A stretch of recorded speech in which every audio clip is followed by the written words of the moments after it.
El siguiente segmento tiene contenido o opinión. La entrevista en A Primera Hora. Analizamos los hechos del momento junto a sus protagonistas. 7:45, gracias. Antes de continuar con la ronda de entrevistas, atentos, me acaba de llegar información generada por la Agencia Nacional de Tránsito. Atención. Hasta el 31 de diciembre del 2021 se permitirá la circulación con licencias caducadas. El director ejecutivo de la Agencia Nacional de Tránsito, Adrián Castro, informó a la ciudadanía que se prorroga hasta el 31 de diciembre del 2021 la vigencia y uso de las licencias que caducaron desde el 1 de enero del 2020. Esto en el contexto de la pandemia. Por lo tanto, se permitirá la libre circulación de las personas portadoras de licencias caducadas en el periodo referido, siempre y cuando cuenten con el pago original de la especie, el turno impreso obtenido en la página web de la ANT y la licencia caducada o la denuncia en caso de robo o pérdida.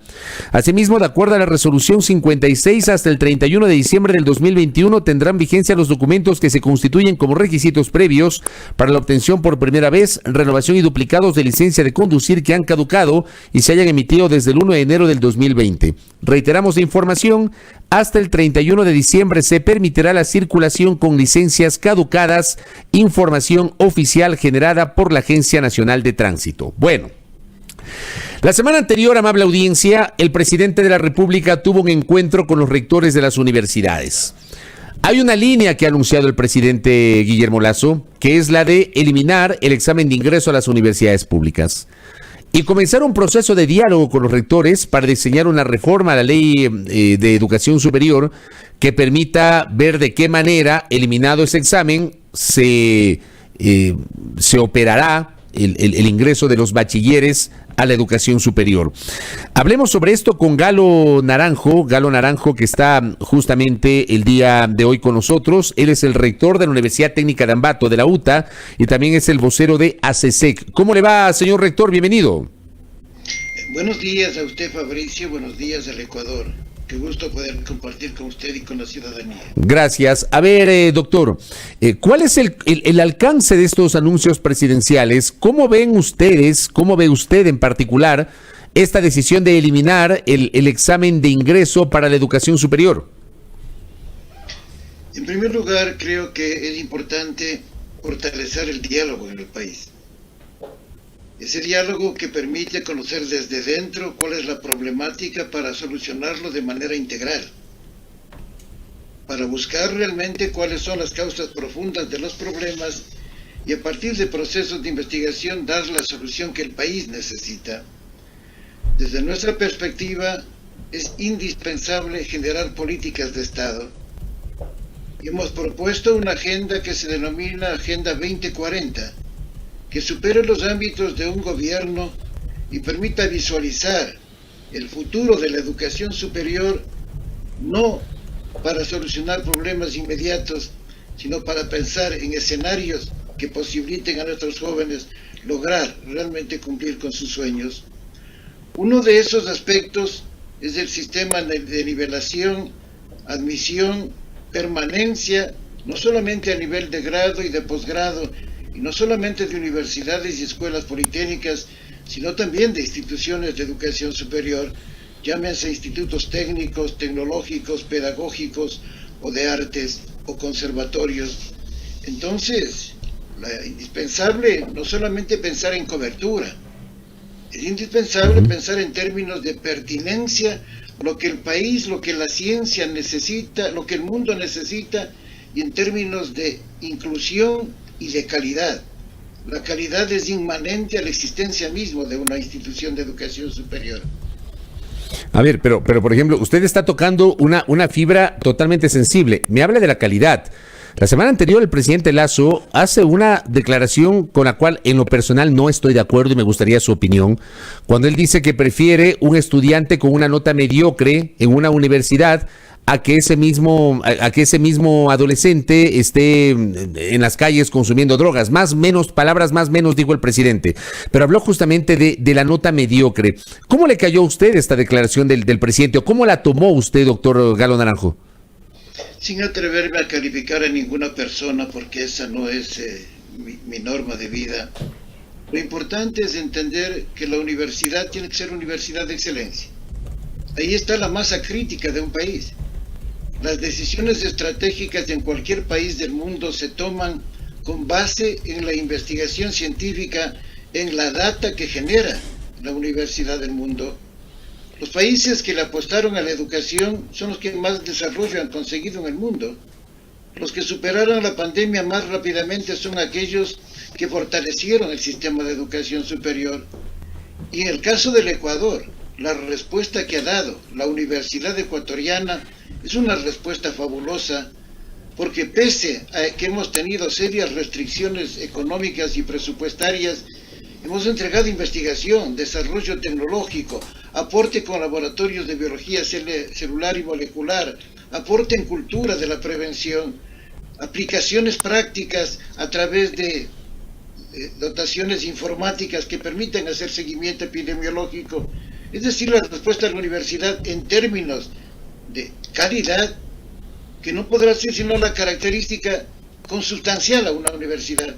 Si una universidad no es de calidad, no puede servirle a un pueblo. Pero si una universidad no es de calidad, digamos, para esa calidad de la universidad tiene que haber también estudiantes de calidad. Y a eso me refería yo con esa declaración de la nota mediocre, doctor. Necesariamente, y eso significa algo que hemos planteado al señor presidente, tenemos que asumir el sistema de educación ecuatoriano como un sistema. Y hay que trabajar con educación inicial, con educación básica, con bachillerato, con institutos técnicos y tecnológicos, con universidades y escuelas politécnicas. Tenemos que fortalecer estructuralmente, dotándolo de aquello que se requiere en este momento: infraestructura física, infraestructura tecnológica, conectividad. Necesitamos talleres y laboratorios implementados adecuadamente. Estamos viviendo en el mundo la revolución industrial 4.0 y el país no puede quedarse simplemente pensando en importar tecnología, pensando siempre en su desarrollo, cuando el talento humano que existe en este país es extraordinario. Coincido con usted, la universidad es de calidad e implica profesores de calidad, autoridades de calidad, estudiantes de calidad, una sociedad que auspicia la calidad en todo sentido. Ahora bien, dicho esto, ¿la eliminación de la prueba de ingreso a la universidad soluciona el problema o no, doctor? Tendríamos que analizar estructuralmente la educación. O sea, no es un examen de ingreso lo que soluciona el problema en nuestro país. Necesitamos trabajar con innovación. Las universidades en este momento tienen que ser disruptivas, innovadoras.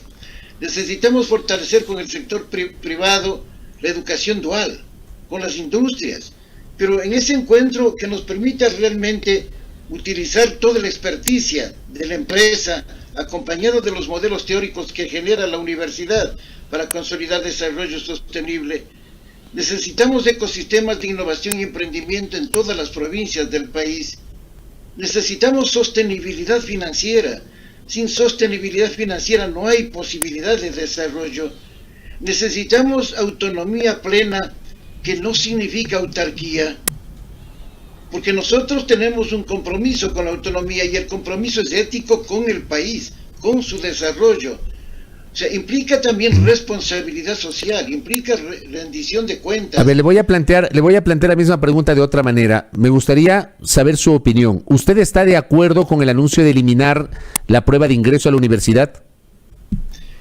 No sabemos exactamente cuál es la propuesta del señor presidente, porque se habla de eliminar un examen, pero por otra parte se habla de otra prueba que se llama transformar, me parece. Entonces es importante saber, ¿continúa o no continúa esa prueba? Es indispensable que a la educación superior se ingresen cumpliendo ciertos requisitos fundamentales, porque una educación mediocre no le conviene a este país. O sea, en este momento hablamos de las sociedades de los conocimientos, que son realmente la perspectiva que permite a un país superar las graves deficiencias que pueden encontrarse entre los países menos favorecidos por la ciencia y la tecnología y aquellos que han logrado alto desarrollo. Dejemos de ser importadores de tecnología para ser generadores de tecnología, pero eso significa robustecer y profundizar en términos de pertinencia y de calidad, y sigo insistiendo en esos términos que para mí son sustanciales. Esto que acaba de decir, doctor, ¿le plantearon ustedes al señor presidente la semana anterior en la reunión que mantuvieron con él en el Palacio de Carondelet? Le he manifestado yo concretamente, como presidente de la Asamblea del Sistema de Educación Superior, que estamos abiertos al diálogo, no el diálogo de una ocasión, un diálogo permanente para ir examinando las diferentes perspectivas, las diferentes variables que intervienen en la estructuración de un sistema de educación superior. Le hemos planteado la necesidad de fortalecer un fondo permanente para los institutos técnicos, tecnológicos y de artes. Le hemos manifestado la necesidad de internacionalizar a la universidad. Le hemos manifestado la necesidad de que la investigación, la innovación y el desarrollo sean reales en la medida en que las universidades podamos tener más garantías de apoyar a los gobiernos locales, a los sectores productivos, a las organizaciones sociales, a partir de propuestas que se vayan generando en el diálogo. Una reunión no puede significar que ya hemos profundizado todos los aspectos, pero nosotros le entregamos un documento al señor presidente. El día de hoy pediría al señor secretario nacional de Ciencia, Tecnología e Innovación que nos presente un documento escrito sobre cuáles son las reformas que se quieren hacer en la Ley Orgánica de Educación Superior. Y nosotros también enviaremos otro documento con propuestas que tenemos desde la Universidad Ecuatoriana, tanto desde la universidad pública como desde la universidad particular. Doctor, le pregunto, ¿cuántos años está usted en la educación superior? Yo estoy más de 40 años en la educación superior. ¿Por qué le hago esa pregunta? Yo quiero saber si alguna vez en este país hubo libre ingreso a la universidad pública. Porque claro, se ha vendido a los jóvenes la idea de que antes había libre ingreso a la universidad, y de lo que yo sepa, antes había el propedéutico, el preuniversitario, e incluso habían cupos que había que llenar, y por eso muchas veces los estudiantes o sus padres de familia estaban 2-3 noches madrugando o durmiendo a la intemperie tratando de buscar un cupo en las universidades estatales, señor rector. Efectivamente, lo que usted señala es correcto. O sea, siempre hubo algún filtro para el ingreso a la universidad. Y eso lo hace cualquier país del mundo. O sea, ese filtro tiene que ser completamente adecuado para que la gente más pobre, la gente capaz, pueda acceder a la educación superior. Y eso no pasa simplemente por medir conocimientos, porque sabemos que tenemos una educación en donde no hay equidad, en donde hay sectores rurales que no pueden acceder con tecnología, con laboratorios, con talleres, y otros sectores ordinariamente en las capitales de provincia que tienen otras realidades. Entonces hay que asumir todo ese análisis para entender que es indispensable acceder a la universidad cumpliendo requisitos, porque en caso contrario malgastaríamos los recursos del Estado. Y eso nos ha demostrado toda la vida. Hay mucha gente que deserta en los primeros niveles porque no consolidó una articulación perfecta entre el bachillerato y la universidad. Nosotros hemos propuesto, por ejemplo, que los cursos de nivelación se realicen en el tercer año de bachillerato. Cursos de nivelación apoyados por la universidad en ese encuentro que posibilite perfiles de ingreso y perfiles de egreso, perfiles de ingreso a la universidad y perfiles de egreso al bachillerato, para evitar inclusive incrementar el número de años que tienen que pasar en una universidad. Requerimos que se fortalezca el bachillerato, pero no simplemente echando la culpa al nivel anterior, sino examinando qué podemos hacer juntos para fortalecer el desarrollo del pensamiento crítico, del pensamiento complejo, del pensamiento creativo, del pensamiento estratégico en los espacios de las instituciones educativas, por señalar un ejemplo. Señor rector, y con esto cierro, porque claro, hay estas preocupaciones y yo coincido con las dudas. Mire usted, yo desde afuera tengo una serie de dudas y usted que está allí también tiene dudas y se mantiene con algunas dudas luego de la reunión de la semana anterior con el presidente de la República. Se entiende que se ha llenado un camino para un diálogo justamente en torno a este tema. Yo le pregunto, ¿cómo hacer para que en el futuro, si hablamos de la eliminación del examen de ingreso, debe haber algún filtro, ha dicho usted, pero para que los bachilleres opten por otro tipo de carreras? Por ejemplo, no he escuchado mucho hablar de la educación técnica, al menos en los primeros mensajes de las autoridades del gobierno del presidente Lasso, la necesidad de, por ejemplo, retomar ese anuncio que en su momento de manera pomposa hizo el gobierno de Lenín Moreno de construir o crear 40 y pico de instituciones técnicos y tecnológicos, que creo que nunca se cumplió ese anuncio. Creo que por ahí va la cosa, o sea, tratar de buscar o generar alternativas que sean menos complejas que la universidad, y me refiero a los institutos técnicos y tecnológicos para los estudiantes, incluso para otro tipo de carreras, que deje de haber tanto comunicador social, tanto administrador de empresas, tanto abogado, y más bien buscar otro tipo de carreras que pueden contribuir a la nueva dinámica del país, señor rector. El desarrollo productivo de un país depende fundamentalmente de sus institutos técnicos y tecnológicos. Así nos lo ha demostrado Alemania, así nos ha demostrado Finlandia, así nos ha demostrado Japón. Acá hemos tenido sólidas instituciones. Disculpe que le ponga un ejemplo. Garantía de calidad eran nuestra quinta de agricultura en la ciudad de Ambato, referente internacional de cómo se deben hacer las cosas en el área agrícola. Aquí hemos tenido un Instituto Técnico Guayaquil en el área de metalmecánica, electrónica, que ha sido fortalezas, y así en cada una de las provincias. Hay que fortalecer esos institutos. Los Hochschule en Alemania es desarrollo productivo, porque tenemos la universidad científica y la universidad para formar profesionales en áreas específicas que requiere el país. Pero ahí también tenemos que no distorsionar, porque he encontrado institutos técnicos, tecnológicos con denominaciones un poco sui generis.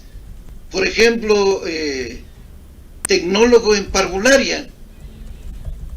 Y yo me pregunto, un tecnólogo en parvularia, cuando hay facultades de ciencias humanas y de la educación que forman profesionales en educación inicial, en educación parvularia, o he encontrado que a veces se intenta formar ingenieros comunicacionales cuando la comunicación no es parte de una formación en ciencias básicas como matemáticas, física, química y biología, sino implica básicamente las interrelaciones en los procesos comunicacionales. O sea, para evitar esas distorsiones hay que fortalecer los institutos técnicos y tecnológicos, aprendiendo de las experiencias tan valiosas que tuvimos en todo el país, porque yo valoro enormemente ese trabajo que se hicieron en los colegios técnicos, en los institutos técnicos y tecnológicos del Ecuador. Ingeniero, y lo último, hablaron con el presidente Lasso sobre la demanda que tienen las universidades hace rato, que es la devolución del IVA. ¿Se habló en algún momento sobre eso? Sí, he presentado un documento, señor, y se ha hecho ver claramente que la sostenibilidad financiera es fundamental, que necesitamos que se cumpla con la Constitución y con la ley en cuanto a la entrega oportuna de los recursos. En este momento tenemos deudas que tiene el Ministerio de Economía y Finanzas de saldos comprometidos y no devengados, y eso está afectando las becas de conectividad de nuestros estudiantes. ¿Cuánto les debe el Estado a las universidades públicas? Está debiéndonos, en primer lugar, si analizamos solamente de gastos comprometidos y no devengados, 22 millones. Si hablamos de fondos de IVA y fondos de autogestión, hablamos de más de 50 millones. Y si hablamos de otros rubros, es alrededor de 80 millones que el Estado le debe a la educación pública y cofinanciada del Ecuador. ¿Y de eso se habló? ¿Se acordó con el presidente algo o no todavía? Nosotros entregamos un documento y he estado dialogando permanentemente con el Secretario Nacional de Ciencia y Tecnología, haciéndole ver inclusive con estadísticas, con cuadros comparativos, con fuentes del mismo Ministerio de Economía y Finanzas, que es urgente la entrega de esos recursos.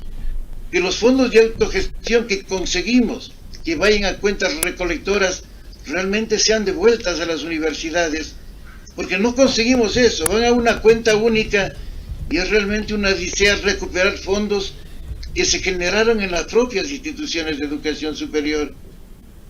Eso tendremos que irlo solucionando en ese diálogo. Sabemos la situación del país, comprendemos eso, pero tenemos que buscar alternativas con ese diálogo productivo, con ese diálogo profundo, con ese diálogo que no irrespeta al otro, sino que promueve soluciones, porque el país quiere soluciones y nosotros, las universidades, escuelas politécnicas, las instituciones de educación superior, queremos aportar con soluciones. Le hemos dicho, señor presidente, las decisiones estratégicas tienen que ser tomadas a partir de información científica que le podemos proporcionar a las universidades, y en eso continuaremos. Correcto. En ese diálogo permanente que busca construir un mejor país, porque sobre intereses particulares está el país. Doctor Galo Naranjo, le agradezco por estos minutos que nos ha concedido para conversar con usted. Que tenga una buena mañana. Muchas gracias a usted. Un saludo cordial a toda la ciudadanía y esperamos seguir dialogando sobre estos aspectos que tanto le interesan a nuestro Ecuador. El Ecuador que quiere profundizar su desarrollo con base en educación de calidad. Gracias al doctor Galo Naranjo López, rector de la Universidad Técnica de Ambato, y además él es justamente el vocero de la Asamblea del Sistema de Educación Superior Ecuatoriana, ASESEC, con su visión sobre lo que podría ser el futuro inmediato de la educación superior. Bueno, nos quedamos a la expectativa de resolver algunas inquietudes. Va a depender obviamente de las decisiones que adopte el gobierno, de las propuestas que en materia de reformas legales proponga la administración de Guillermo Lasso a la Asamblea Nacional sobre la Ley Orgánica de Educación Superior. Yo sostengo que la eliminación o que se mantenga la prueba no es obviamente la panacea. Ya hay una serie de factores que deben ser analizados, lo comentamos justamente la semana anterior en este espacio. Creo que hay que buscar la excelencia continua, más allá de la mediocridad. Hay que buscar la excelencia continua. Hay que analizar las cifras de deserción en los primeros años de la universidad, que lo acaba de decir el señor rector de la Universidad Técnica de Ambato, que el primer año comienza con un número de estudiantes y el último termina con un número totalmente menor. Hay que apuntalar la educación técnica y tecnológica, hay que generar una nivelación desde el propio colegio. En fin, hay una serie de factores.